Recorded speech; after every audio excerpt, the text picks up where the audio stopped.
The house was quiet. Lisa sat at the kitchen table, the only light coming from the small lamp by the fridge. She still had her scrubs on from work, her hair pulled back, a few strands falling loose around her face. Her eyes were tired, but they softened when her phone lit up. It was a video call from Ethan. "Hey baby," she said with a smile, her voice warm. Ethan's face popped up on the screen, but he barely looked at her. His room in his dad's house was behind him, tidy and full of new things Lisa hadn't seen before. He leaned back in a chair, scrolling on his phone with one hand, while holding his with the other. "Hey Mom," he said, not really paying attention. She tried to keep her voice light. "How was your day? Did you eat?" "Yeah, it was fine," he answered quickly. There was an awkward pause. Lisa searched his face for something familiar. The little boy who used to run to her after school, who used to cuddle under her arm during movies.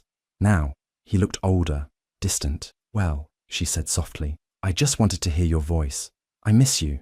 "Yeah, I gotta go though. I'm tired," Ethan replied, glancing to the side. Lisa nodded even though her chest ached. "Okay, sleep well. I love you."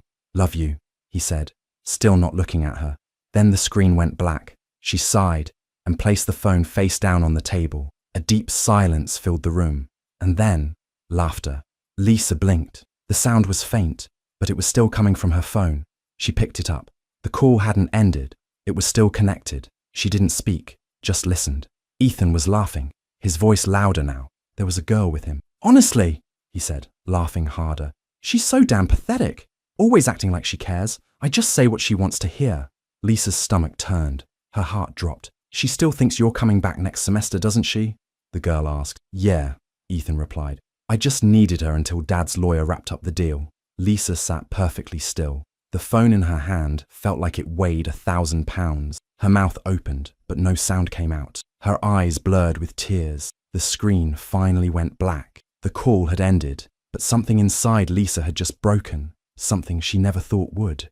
Lisa had always been strong, not loud, not showy, just quietly strong. She worked long shifts as a nurse, always giving more than she had, always pushing through even when she was running on empty. She had raised Ethan mostly on her own after the divorce, making ends meet, sacrificing sleep, weekends, even her own dreams, just to make sure he felt safe. There was a time when it was just the two of them against the world. Ethan used to wait up for her after her shifts. They would curl up on the couch and watch movies, laugh about silly things, talk about life. He'd tell her everything, friends, girls, fears, dreams. She would listen, hold him close, tell him that no matter what, she was there.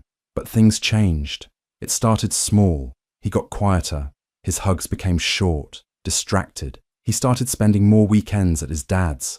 Lisa told herself it was normal. He was growing up. Teenagers pull away. It hurt, but she didn't want to push him. Then came the day Ethan said he wanted to live with his dad full time. "Just for school," he said. "Dad's place is closer, and he has a better computer set up." Lisa had smiled, nodded, tried to hide the sting. But deep down, she knew something else was shifting. She thought about the courtroom years ago. Jason had stood there, smooth and polished in his expensive suit, talking circles around the judge. He called Lisa emotional, claimed she was too intense, too protective. He smiled as if he were helping her, but behind the smile was poison. Lisa remembered the way Jason would mock her in front of Ethan. "Your mum just worries too much," he'd say, rolling his eyes. "You know how she is." She'd see Ethan laugh nervously, caught in the middle. Now, Jason was trying again. He had filed papers to change the custody agreement, claiming Lisa was unstable and manipulative, words designed to break her. She started receiving legal letters, cold, formal, terrifying. Every word felt like a slap. They twisted things, made her question herself. Had she said too much? Had she been too emotional? Too strict? At work, she smiled through it, helped patients, covered extra shifts. But inside, she was unraveling. Not because of the custody battle itself, but because of Ethan, her son, her heart. She didn't care about winning or losing in court. She just didn't want to lose him. His trust, his love, their connection. That was her biggest fear. It had always been just the two of them, and now he felt like a stranger. She kept replaying that call, his voice, his laugh, the way he called her pathetic. And yet, part of her still wanted to believe it wasn't real, that he didn't mean it. Because if he did, then everything they had, all the years, The sacrifices, the love, meant nothing. Lisa sat alone on her bed that night, phone in hand, heart in pieces. She stared at the last photo she had of them together. He was smiling, genuinely smiling. He had his arm around her, eyes full of love. She wanted to believe that boy still existed, that he hadn't truly left her. But something deep inside was beginning to crack, and once it broke, she didn't know if she'd ever be the same again. Lisa sat frozen, the phone still in her hand long after the call ended. Her hands were shaking. Her heart was pounding in her chest, too fast, too loud. She opened the call log and tapped the video again, forcing herself to watch from the beginning. Her own face smiled back at her, tired but loving, asking him about his day, saying "I love you" like she always did. Then came the part she hadn't meant to hear. Ethan laughing, his voice sharp, cruel. And then, something she missed the first time. Jason's voice, faint in the background, but clear enough now that she was listening for it. "Make sure you say she pressures you. It's emotional manipulation. Keep your answers short. Stay calm." Lisa froze. It wasn't just Ethan's betrayal. It wasn't just teenage carelessness or rebellion. This was something worse.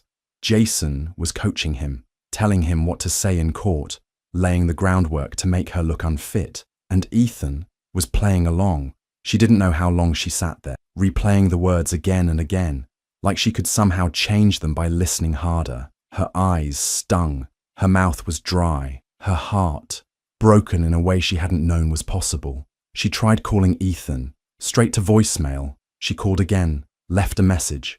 Her voice was shaking. "Ethan, it's Mom. Please call me back. Please, I love you." She sent a text, then another. No response. She sat in the dark with her phone in her lap like it was some kind of lifeline, but it stayed quiet. Later that night, something made her check social media. She opened Ethan's page, even though she knew it would hurt. And there it was, a photo, posted just an hour after their call. Ethan was sitting at a table with Jason and Jason's girlfriend, all smiling. The restaurant looked expensive, the kind of place Lisa could never afford. The caption read, "Family first, always." Lisa stared at the screen for a long time. Family. That one word crushed her. She wasn't in that photo. She wasn't in that world. She wasn't in his idea of family anymore. She closed her eyes and felt the pain sink into her bone. It was a kind of grief, but worse, because he wasn't gone. He had just chosen someone else.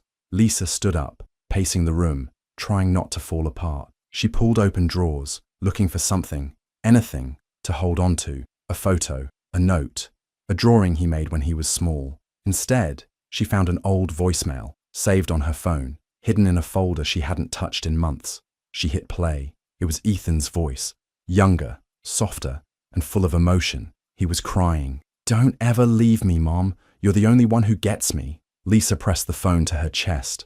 Her eyes filled again, but this time, the tears came slowly, like something inside her had finally cracked open. She didn't know where her son had gone. She didn't know how long Jason had been turning him against her, but she did know one thing. That voice from a year ago, that was the real Ethan. That was her boy. And whoever he was becoming now, someone had led him there. She wasn't going to let go without a fight. Lisa didn't text or call ahead. She just showed up. Jason's office was sleek and cold, all glass and metal. The receptionist gave her a tight smile and asked if she had an appointment. Lisa said, "No, tell him it's Ethan's mother." The receptionist hesitated, then picked up the phone.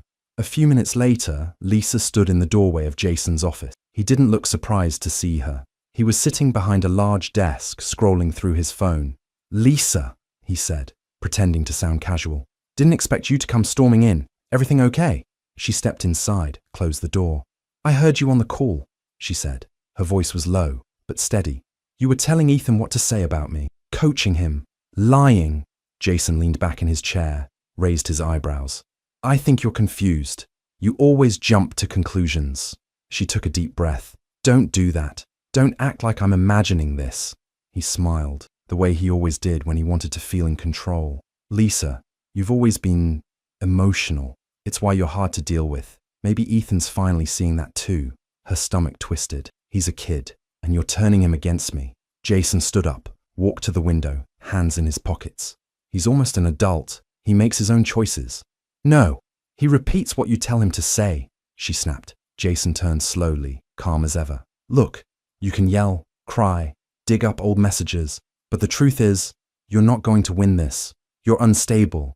I've got messages, emails, voice notes. All I have to do is show the judge how intense you get, how you push too hard. Her heart pounded. You don't get to rewrite history, he shrugged. I don't have to.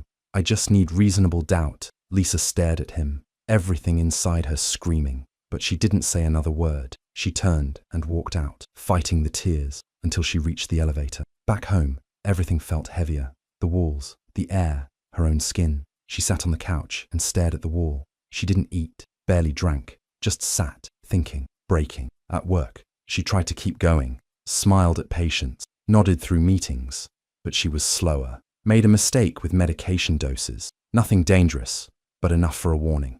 Her manager pulled her aside gently. Lisa, I think you need a break. Just a few days. Clear your head. She nodded, not even sure what she agreed to. She went home early, crawled into bed in her scrubs, and didn't get up until morning. Then the next morning came, and the next, and still, she didn't move. Her phone buzzed again and again. She ignored it. One night she picked it up and hovered over the voice message from Ethan, the one where he cried and begged her not to leave him. She almost deleted it. Her finger rested on the button. Maybe I imagined it all, she thought. Maybe Jason's right. Maybe I pushed too hard. Maybe I'm the reason Ethan pulled away. She put the phone down, covered her face with her hands, and cried. The next day, someone knocked on her door. Lisa didn't answer at first. The knocking came again. Lisa, it's me, came a voice. Open up. It was her sister, Monica.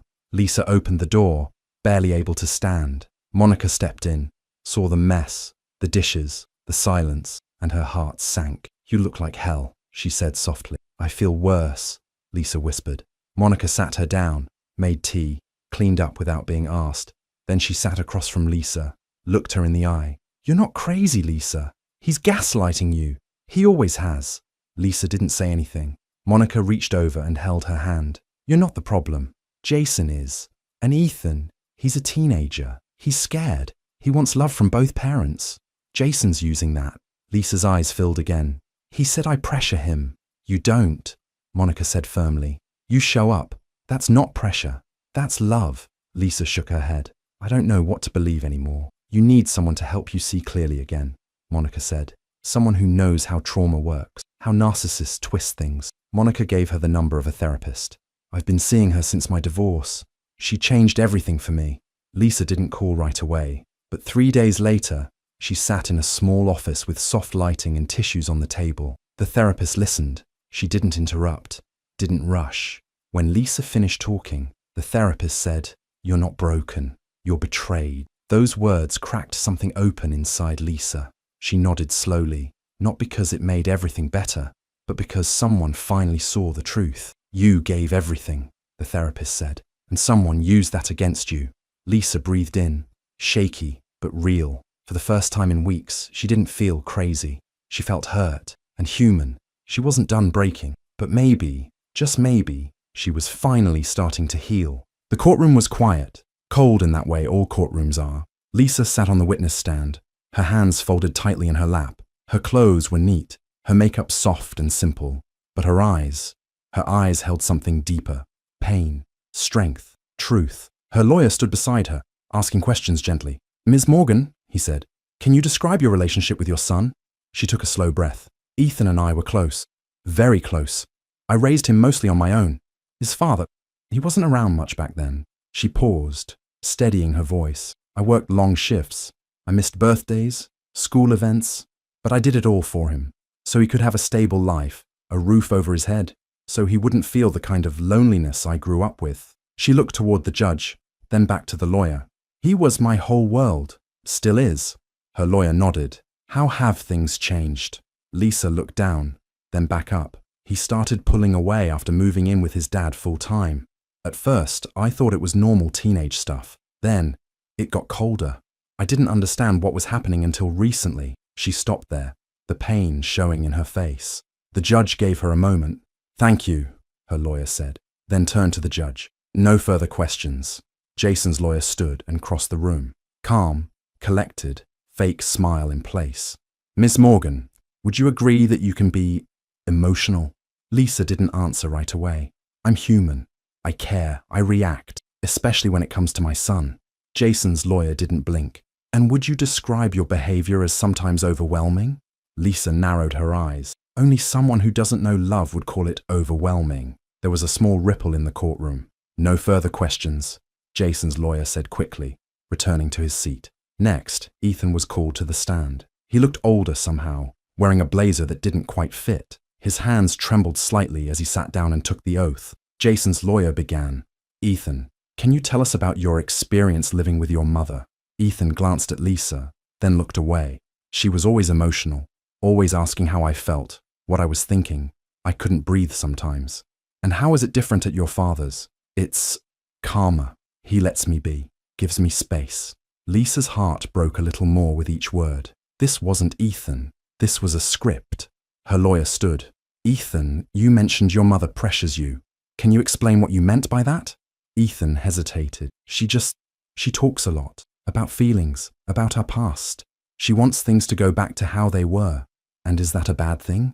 I don't know, he mumbled. Lisa's lawyer walked over to the table and picked up a tablet. Your Honor, he said, with permission, we'd like to play a short voicemail. It's from the respondent's son to the respondent, dated approximately 1 year ago. The judge nodded. Proceed. The recording played. Ethan's voice filled the courtroom. Younger, shaky, crying. Don't ever leave me, Mom. You're the only one who gets me. The room fell silent. Lisa didn't move. Jason stiffened. Her lawyer continued. Ethan, is that your voice? Ethan looked down. Yes. Did your mother force you to say that? No. Did she make you cry? No. Lisa's lawyer gave a pause, then said, Now, one more thing, Your Honor. He pulled up a second clip, the one Lisa had saved from the night Ethan forgot to end the call. Jason's voice came through the speaker. Make sure you say she pressures you. It's emotional manipulation. Keep your answers short. Stay calm. The courtroom shifted. A quiet gasp rippled through the seats. The judge leaned forward. Jason's lawyer sat still, pale. Lisa's lawyer turned to Ethan again. Was that your father's voice? Ethan looked at Jason, then at Lisa, then at the floor. Yes. Did he tell you what to say in court today? Ethan's voice broke. Yes. Why? Because Ethan's eyes filled with tears. Because he said if I didn't, he wouldn't fight for me anymore, that I'd lose everything. Ethan, the lawyer said softly, what do you want? I don't know, Ethan whispered. I didn't want to lose him too. Lisa felt the tears rise but held them back. The judge raised her hand, cutting through the noise. That's enough. Jason stood up, red with anger. That's taken out of context. This is manipulation. Sit down, Mr. Brennan, the judge snapped. Jason's face burned, but he sat. The judge looked at both lawyers, then at Lisa, then Ethan. These proceedings are paused until further review, she said. I'll be speaking with counsel regarding new developments and scheduling a private interview with the child. The gavel hit the bench. Court adjourned. But something had changed. The truth was out, and Jason's grip was slipping.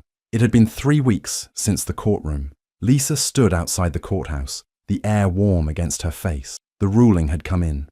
She had full legal standing to challenge the custody arrangement. Jason was ordered into mediation. He couldn't make any more decisions about Ethan without Lisa being fully involved, but that wasn't the real win. The real change had started inside her. She met Ethan at a quiet park the next day. He looked nervous, his hands in his hoodie pockets, eyes on the ground. Lisa sat beside him on the bench. For a while, neither of them spoke. Birds chirped somewhere nearby. The wind moved through the trees. Finally, Ethan said, I'm sorry, Mom. Lisa looked at him, really looked.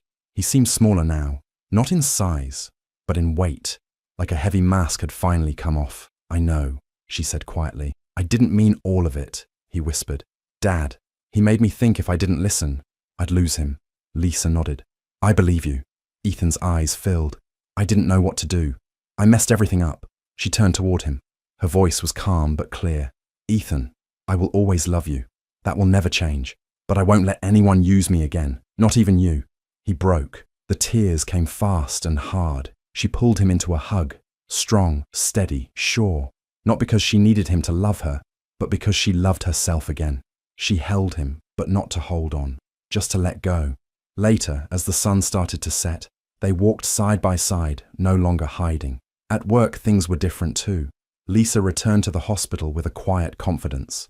Her co-workers noticed. She smiled more, walked straighter. She wasn't dragging herself through the day anymore. She was choosing to be there. She signed up for a nursing leadership course, something she'd always wanted, but kept pushing aside. Not anymore.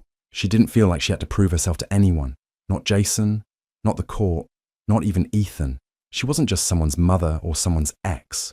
She was Lisa, whole, strong, and finally, free. The kitchen was quiet. Morning sunlight poured through the window, warm and soft. A kettle steamed gently on the stove. Lisa stood at the counter, stirring her tea, wrapped in her robe. The door creaked open. She turned, expecting silence, but there he was, Ethan. He didn't say anything at first, just walked in like he used to, like it was still home. He moved to the cupboard, took out 2 mugs, poured coffee like it was the most natural thing in the world. Then finally, he spoke. "Mum, can we talk?" Lisa nodded.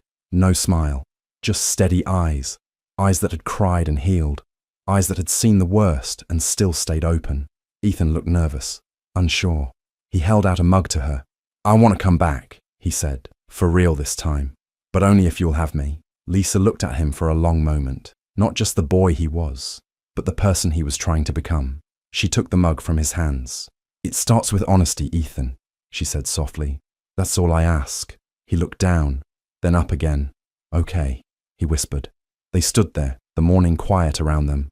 The light in the kitchen felt warmer now, softer. Lisa looked away for a second, then back at him. A small tear rolled down her cheek, not from pain this time, from hope. She didn't need everything to be perfect. She just needed real. Hi besties, thank you so much for watching to the end. Please remember to like, comment and subscribe. Bye.